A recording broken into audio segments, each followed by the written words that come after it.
The LA Kings are likely done adding players, but there is still business to take care of. We talk about that and more on this edition of Locked On LA Kings.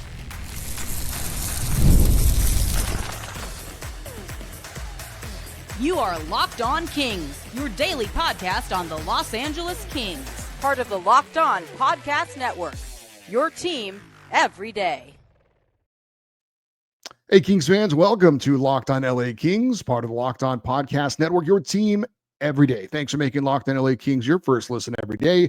We are free and available wherever you get your podcasts and on YouTube. My name is Eddie Garcia.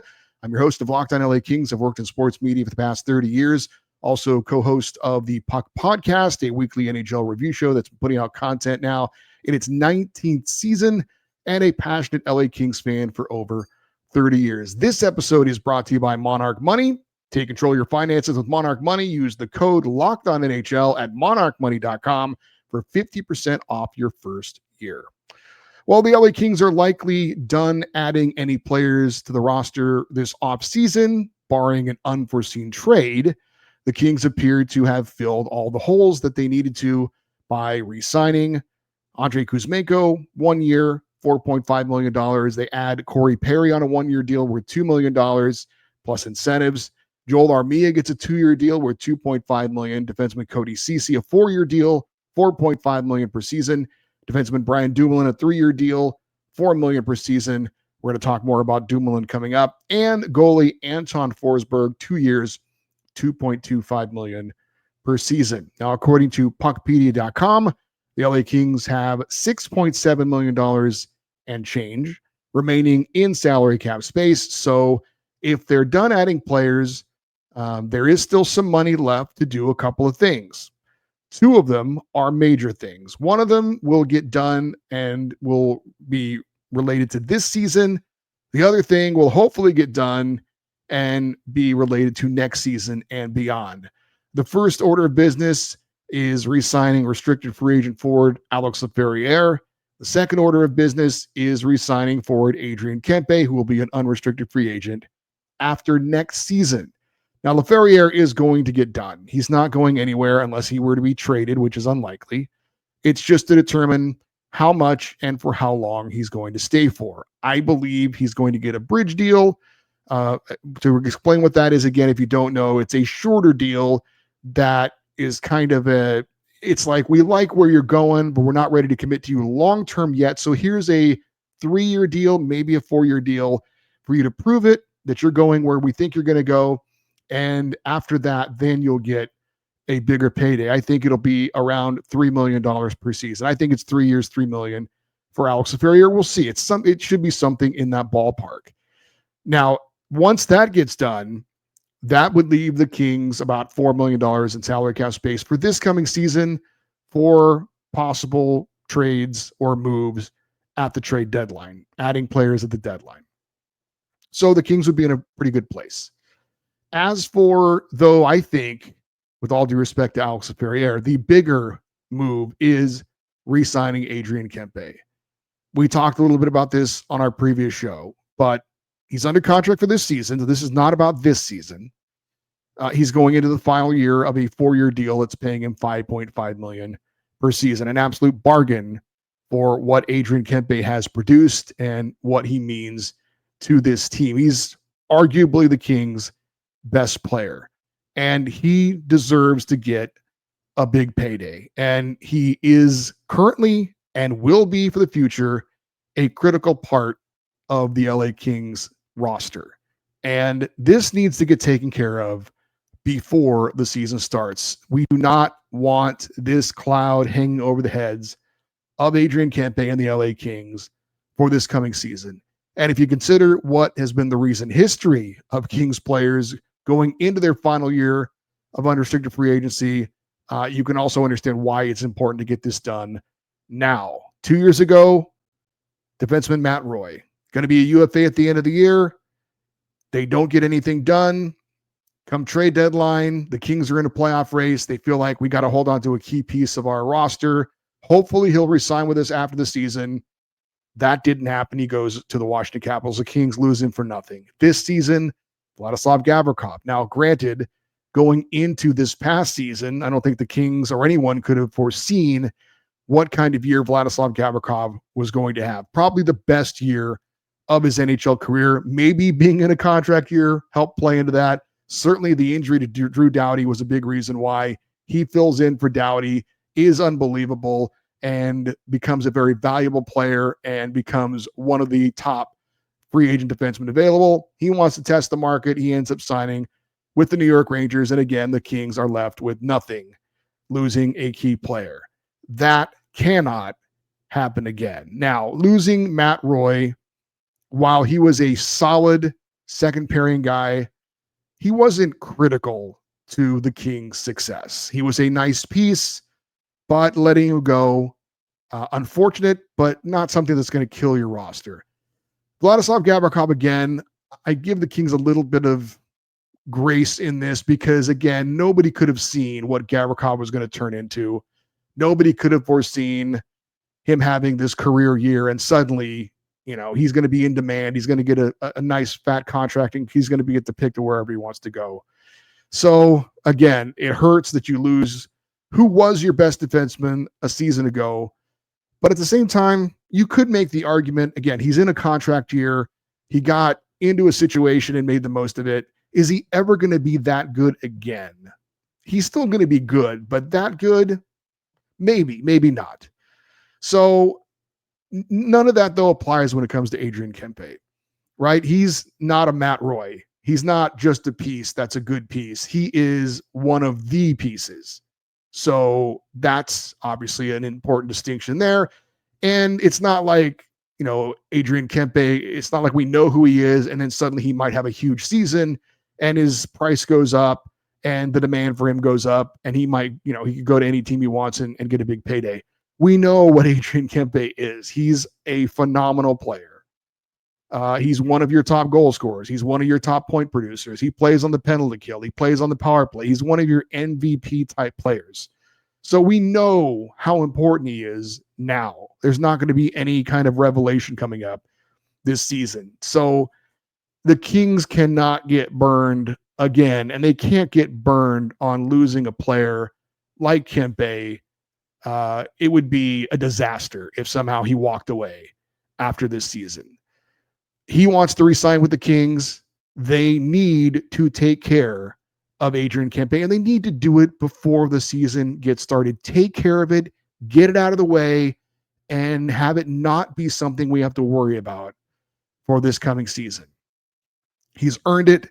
He's a guy you drafted. He's a guy you developed. He's done everything you've asked him to do. He's a hell of a player, and he needs to get paid. What is it going to be, $10 million a season? Fine. Give it to him. He's earned it. They need to pay him whatever it is he wants. Maybe it's 8 years. Maybe it's 7. We'll actually talk more about the length of years coming up for NHL contracts. But they need to take care of this before the season starts. So 2 orders of business, as I said, Alex Laferriere, Adrian Kempe. Kempe is the priority to me, but Laferriere probably will get done sooner because that contract we kind of know what it's going to be. I think both sides are aware of what that's probably going to be. So I don't know that there's going to be a lot of back and forth going on with that. So Kempe is the only Kings UFA after this season that really needs to be taken care of. Now, of course, there is still Anze Kopitar after this coming season, but I don't think that anything needs to be done about that now, because I don't know that Anze Kopitar knows what he wants to do now. Certainly Ken Holland needs to have a conversation with him, ask him where's your head going into this final year of your contract? What are you thinking? And if he says, honestly, I don't know, then that's fine. You revisit it after this next season, where he probably has a better grasp on what it is he wants to do. Either way, Anze Kopitar is not going anywhere else. He's either going to re-sign with the Kings on a 1 or 2 year deal, depending on how the season goes, depending on how he plays, or he's going to retire. So again, the urgency isn't really there for that. You've also got, after this coming season, guys like Andrei Kuzmenko, Corey Perry, Jacob Moharara, Kyle Burrows. There's no real priority, I don't think, with any of those guys. And then you've got Brandt Clark will be a restricted free agent after this coming season. So again, he'll be under team control. You'll have to figure that out. But really, again, it's Adrian Kempe. That's the big signing. That needs to happen. Ken Holland, get it over with. Let's put that behind us. Let's have Kempe not have that be a distraction for him this coming season. Don't have it be a distraction for the team. Take care of that before the season starts. So, again, it certainly looks like the Kings roster is set.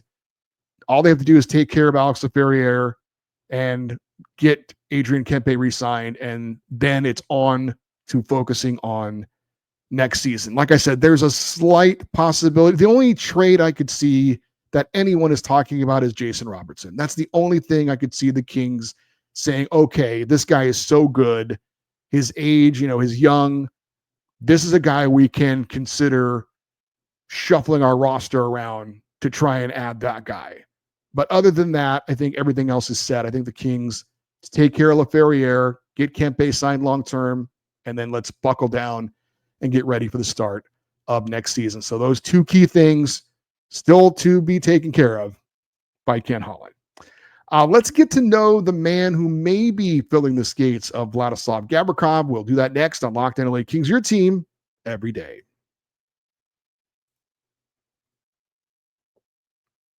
You ever check your bank account and wonder, where did all my money go? Between dining out, online shopping, and entertainment, it's easy to lose track. That's where Monarch Money comes in. Your personal CFO, giving you full visibility and control over your finances.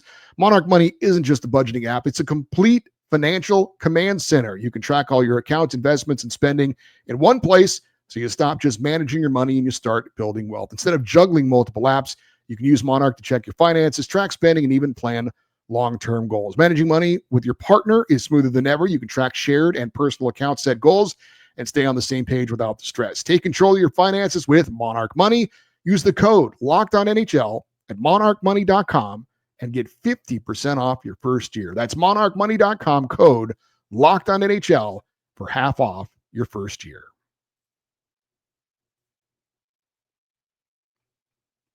So we've talked a little bit about two of the Kings' newest offseason acquisitions, both somewhat controversial in defenseman Cody Ceci, who's been criticized a lot for his performance, and a lot has been made of the contract he signed in LA.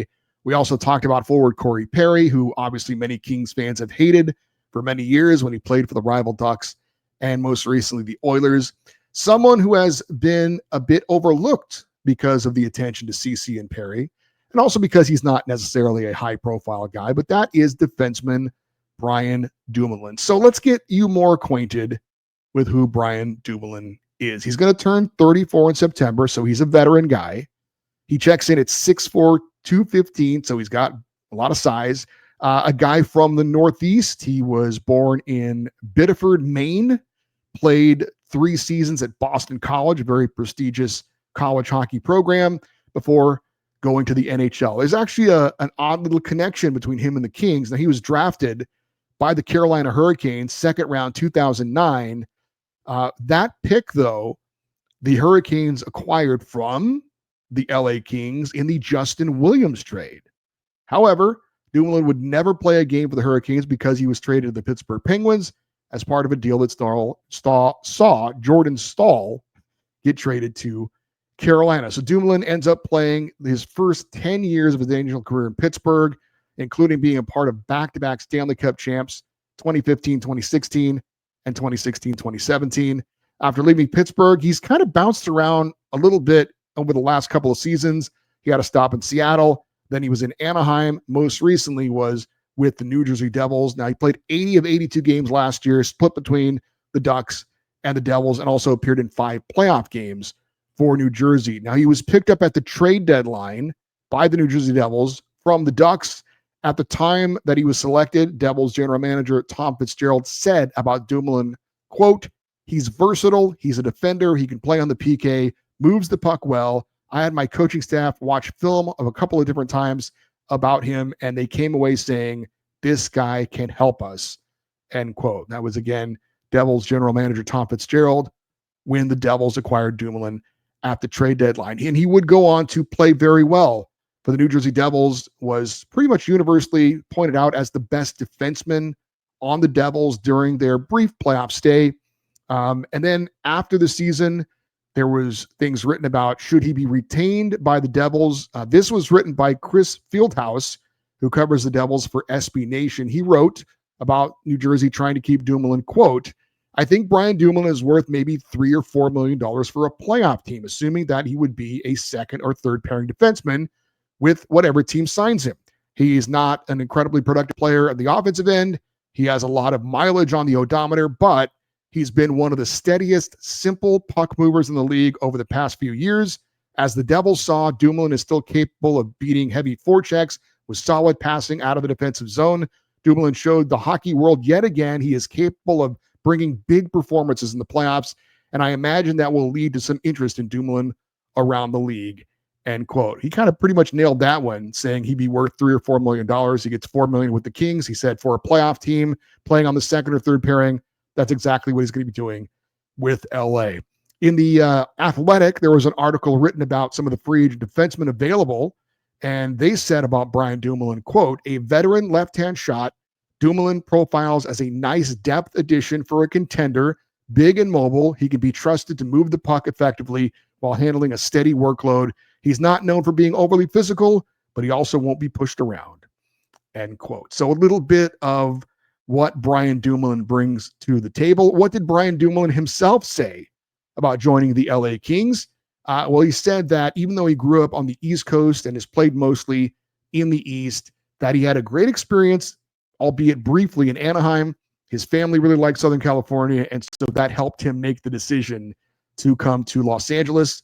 He was asked about the role he's going to play. He said, I know my game. I know what I bring to the table, how I can complement a team, move the puck, structured breakouts, not looking to lead the rush, very defensive, don't give up odd man rushes, loves playing in big games and in the playoffs. He says he's seen it all and nothing phases him, end quote. So again, exactly what the Kings are looking for, a guy who knows who he is, knows what his strengths and weaknesses are, a veteran guy who's been there and done that, who's been in the playoffs, who knows how to handle that kind of situation, and can make the Kings a better playoff team. Now, Dumoulin has played in 86 career playoff games. We mentioned he's a two-time Stanley Cup winner, so he's got that postseason experience. He was asked about that, and he said that that experience is important. He says the more you play in those types of games, it helps.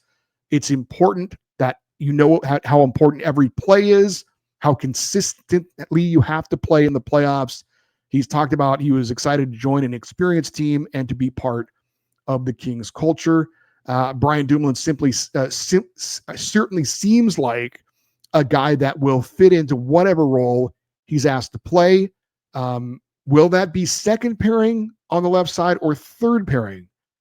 I think he's going to fill in the hole that Gavrikov leaves behind on the second pairing. I like Brian Dumoulin a little bit better than Joel Edmondson, although I think both could get the job done regardless of who's selected. I think both are very similar type players. Like I said, I like Dumoulin a little bit better. That said, Edmondson did do well playing on that second pairing with Brandt Clarke, so there is that experience between those two playing together. So maybe that gives Edmondson the edge as far as being the second pairing D-man on that left side. So it'll either be Dumoulin or Edmondson, and maybe Jim Hiller kind of plays around with things early in the season to see exactly how it works out for the best. Like I said, if it was me, I think I would put Dumoulin on that second pairing and see how it worked out. But it is possible that Dumoulin could be paired up with Cody Ceci on the third pairing. What I don't want to see is Dumoulin and Ceci on the second pairing. So it needs to be either Edmondson or Clarke or Dumoulin and Clarke, and then Edmondson and Ceci or Dumoulin and Ceci. For me on the left side, it doesn't really matter. The right side, though, it needs to be Doughty, Clarke, and Ceci. Hopefully that is going to be the case. And the Kings, I think, are very set in what we're going to see defensively. The only question is it going to be Edmondson or Dumoulin for that second or third pairing? That does need to be decided. I don't think it's a major decision necessarily. I think both can do the job.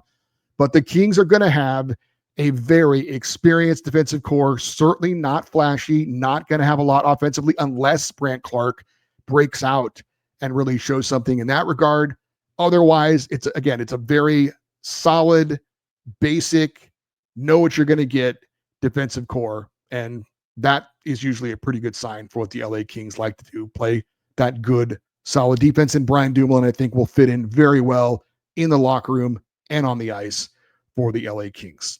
Up next, we have some big news on the future of the NHL that you might not know about. We'll tell you about that next on Locked On LA Kings, your team every day.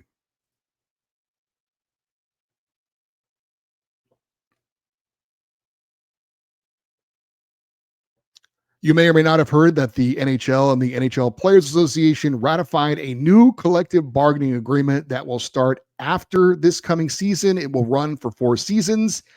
For some of you of a certain age, you will remember, unfortunately, that there have been 4 major work stoppages over the last 33 years, and that includes a lockout that canceled the entire season in 2004, 2005. So for those who lived through that, that was certainly an awful time, a pretty disgraceful time in the history of the NHL, frankly, to lose an entire season because of a labor disagreement. So obviously, this is great news that we will not have to talk about anything like that for at least the next 5 years. Again, it's a 4-year deal, starts after this coming season. So good to know that that is something that will not need to be addressed on Locked On LA Kings or any other show. As far as some things that you as a fan might want to know about this new deal between the players and the owners, first off, you'll see a few more games. Again, this is not this coming season, it's after this season, but the NHL is going to extend the regular season from 82 to 84 games. The preseason is going to be cut back a maximum of 4 preseason games. Personally, I think the regular season is already a bit too long. I'd like to actually see them cut back on it, but I know that's never going to happen because the owners are never going to agree to less revenue. And even if they did, they just hike up the ticket prices to try and make up the difference. But the players do get a shorter training camp, fewer preseason games.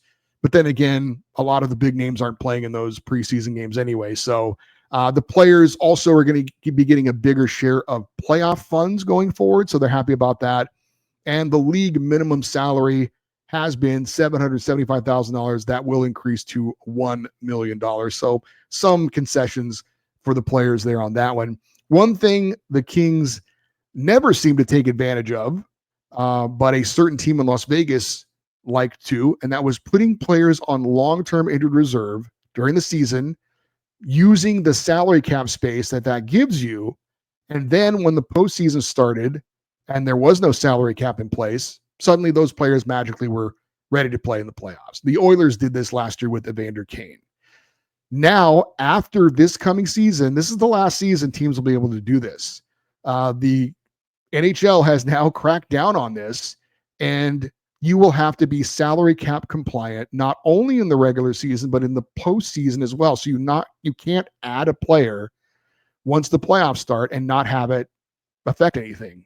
So I was really surprised by this. It didn't seem like when people complained about this or asked about it that there was any movement or interest in the league or the general managers in basically closing this loophole.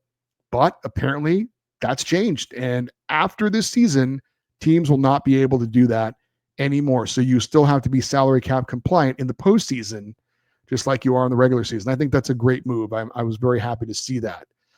The maximum number of years is going to change for how many years a player can sign a contract. So we've been talking about contracts on this show. For example, the Kings this season could sign Adrian Kempe to an 8-year deal. That's the most years you can give a player that you resign from your roster. After next season, the max will be 7 years. So they're cutting it down a year. Also, as it stands right now, the max number of years you can sign a free agent that's not on your team, for example, the New York Rangers signing Vladislav Gavrikov, he gets a 7-year deal. That's the most it can be. But after next season, the max a team can sign a free agent for that's not on their roster is going to be just 6 years. So they're cutting each back by 1 year. I'm not exactly sure who this favors, whether it's the players or the owners. I think it could be either, depending on the situation. Now, players like to get the 8 years because obviously that's 8 years of guaranteed money. It gives them security. I mean, 7 years is still a long-term deal as well. But, for the owners, I think it all depends on if you sign a good contract or not, right? If you sign a bad contract, you'd like that contract to end as soon as possible if you're an owner. if you sign somebody to a great contract and he outperforms that contract, you want it to last as long as possible. Same thing if you're a player, you want that security regardless of, what your performance is for 8 years. But then again, if it's just 7 or if it's shorter than that, well, then you can negotiate another contract 1 year sooner. So I don't know that it benefits, either side or the other. I think it's, like I said, I think it's kind of a case by case basis, but that's the way it's going to be going forward after this year. The longest you can re-sign a player for is 7 years, and the longest you can sign a free agent not on your team is 6 years after this coming season. So it'll be interesting to see if Adrian Kempe wants to kind of cash in on that last opportunity to get the 8 years or not. Teams are also going to have an emergency backup goalie full time. So basically teams will be having 3 goalies on their roster, although that third goalie, the emergency goalie, doesn't count against the salary cap. I don't know who that third goalie will be for the LA Kings, so that's something that we'll have to keep an eye on. But basically every team will have a third goalie now in case of emergency. The league also, this was certainly a big one, did away with the dress code. So there was a league-wide dress code. You had to wear like a suit and tie. Apparently now it's up to the teams, what they want the players to wear. My guess is that the league is looking for ways to allow players to kind of show off their style or their individuality. You see this a lot in the NBA. If you watch the NBA, the guys will come into the arena wearing some interesting clothes, and they'll show them walking into the arena, and it's just a chance for them to kind of show off their personality. And I think the NHL would like the NHL would like their players to kind of show off some of their personality as well. I don't know if anybody on the LA Kings is kind of an outrageous dresser or somebody that's very flamboyant. I know Philip Deneau likes to wear different hats, but I think the most flamboyant dresser the Kings have is Daryl Evans, the broadcaster. So maybe he can give them some tips on their dress code. But apparently the dress code has gone away. So some interesting stuff that you may not have known that you might want to know for the future of the NHL. Not this season, but the following season, some changes coming up in the NHL. But the big news is there is going to be labor peace, and there's no worry about lockouts or strikes or anything like that for the next 5 years, which is good. We can just talk about hockey. If you'd like to talk about some hockey, some extra hockey coverage, we are doing some extra things over at LA Kings Extra. You can email me, lakingsextra@gmail.com. We'll give you the information on that if you're interested in even more Kings coverage for you every day. Here's those you listen and watch Locked on LA Kings every day. Coming up on our next show, we have a special guest hopefully lined up. It's not completely finalized yet, so I won't give the name out, but I think we're going to have a special interview for our next show. Of course, coming up on Friday, it's our weekly Kings fan feedback show. If you want to get an email in for that, the email address is lockedoneddie@gmail.com, EDDIE. And if you're watching on YouTube, you're always welcome to leave your comments in the comment section. We appreciate that. We'd also appreciate you to stick with us on social media, X, Twitter, Instagram, TikTok. We're at Locked on LA Kings. And on Facebook, it's facebook.com/Locked on LA Kings. I'm Eddie Garcia. Thank you for listening and watching this episode of Locked on LA Kings, part of the Locked on Podcast Network, your team every day. Thanks for watching. We'll talk to you next time. And as always, go Kings, go.